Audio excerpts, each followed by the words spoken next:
Hey guys, I'd just like to share one frustrating experience that I sometimes encounter when working with spreadsheets, like for example, Microsoft Excel.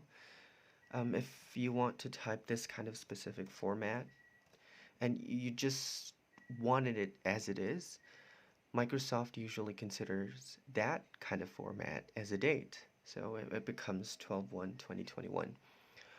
Um, I mean, if you want it to be that way, it's really convenient, but if you just want it as it is, sometimes it's really frustrating to find ways and how to, revert that format into its original form.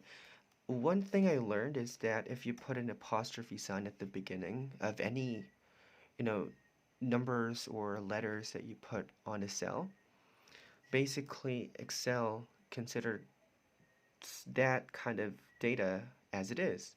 So for example, if we put an apostrophe sign for that, for example, if we type like equal sign and then corresponding letters, it just considers it as a formula. But if we put an apostrophe sign,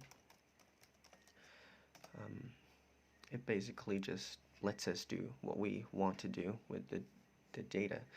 So just add an apostrophe sign and then um, it prevents Excel to convert any type of data that it wants.